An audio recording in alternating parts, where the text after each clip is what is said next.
Touring Ferraris. What can you say about them? I like the touring body Ferraris very much. They were right at the beginning of the Ferrari company. The 166mm Touring Barchetta, we must not forget, in 1949, two very important wins at the Mille Miglia, the big win, and then at Le Mans with Luigi Chinetti and Lord Selston, both with the same car, by the way, a 166mm Touring Barchetta. I think it is an iconic design, and if I owned one of these cars, I think I would put it on a pedestal in my living room and just sit down every night and have a nice glass of Rosso, something, and look at the car and admire the lines. But I'm guessing your favorite is Vignale. Well, I have to tell you about Vignale. When I finished my book about the 250 LM, I was a little bored and said, okay, what else should I do? I'm still interested in Ferraris, and I'm very much interested in coach building, and I like design and forms and styling. And my eyes fell on Vignale coachwork because I realized that virtually every Vignale-bodied car is individual and different. There's no two identical cars. So I remember, well, I was sitting in a hotel room in Atlanta, Georgia. I had a half day to kill in a Holiday Inn, and I just took out a piece of paper and a pen and wrote down from memory which Vignale-bodied Ferraris came to my mind. This was the beginning of my Vignale book. It took me 10 years to research, and I found out Vignale bodied 155 chassis individually for Ferrari between 1950 and 55. And each car was different, and they were spectacular. Some of them are really sensational, some of them are a little heavy looking. I would not say that all of them are looking nice, but they're really individual. Giovanni Michelotti was a genius. He was a genius, and obviously with Vignale they were able to translate his designs into a 3D sculpture. Yeah. My favorite were 340 Mexico. Oh yeah. The 212 Inter, and the 375 America. Yep, I agree with that. But if you ask me what is my favorite Vignale body Ferrari, I have to say it will be the 375 Mille Miglia Spider Vignale Bianco e Blue. A racing car with Phil Hill and Richie Ginter racing at the Carrera Panamericana Mexico. An unbelievable, spectacular and extremely powerful car.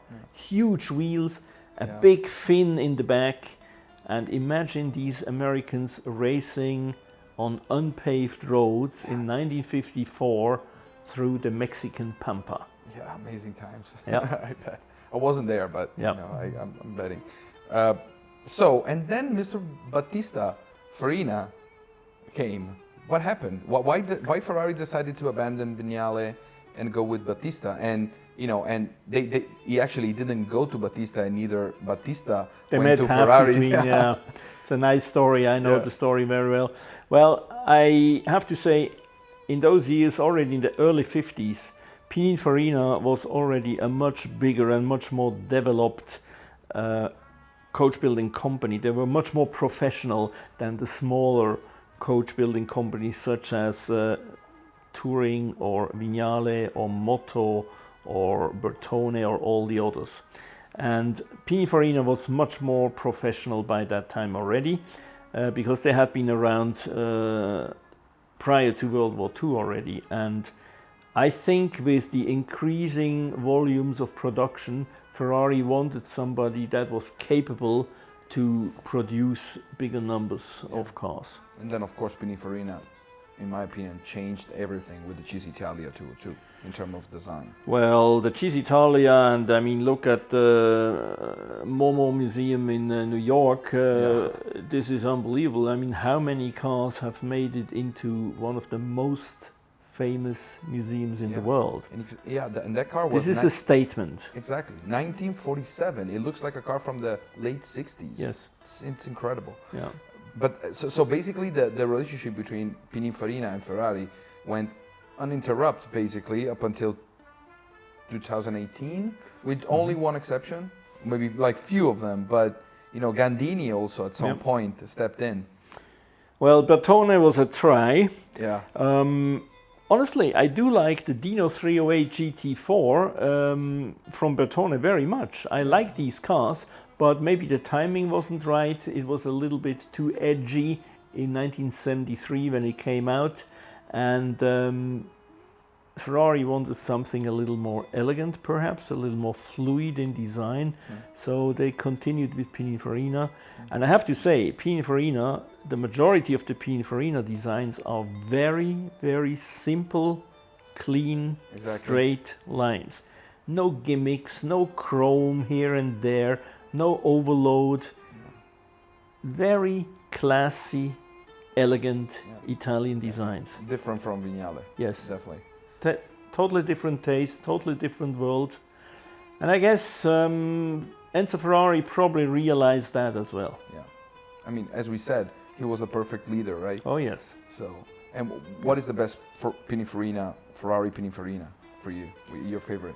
My favorite Ferrari by Pininfarina would probably be the... It's hard to say, I have to be honest. Let me think. This has to be like the 250 GT Speciale built for Prince Bernhard of Holland.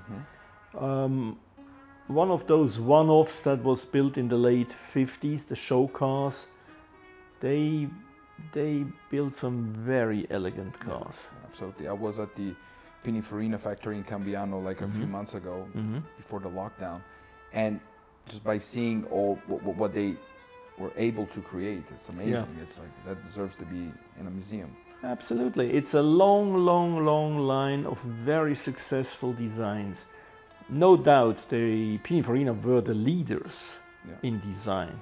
Yeah. In 2008, Ferrari started the portfolio coach building program, right? Yes. And since then we have seen like a lot of different cars. Do you see them being the most valuable in the future? Not sure about this, but we must not forget it was already a big fashion in the 40s, 50s and 60s when you were very wealthy and rich and you were able to buy something special, a one-off. You wanted a car that nobody else had. You could go to Ferrari, you bought the chassis and the engine, and then you went to your favorite coach builder and they made a car for you along your desires and wishes. We see now the same stuff again, 2008, 2009, 2010. There's plenty of people that want something unique that only they have. They have the money, they're willing to spend between $3 and $15 million for a car specifically built along their taste by Ferrari, and only one car for them. It's a big challenge and I think it's fascinating. Mid-long term, if these cars will be super valuable, it's hard to say. I highly doubt that these cars will come up for sale on the market anytime soon. Yeah.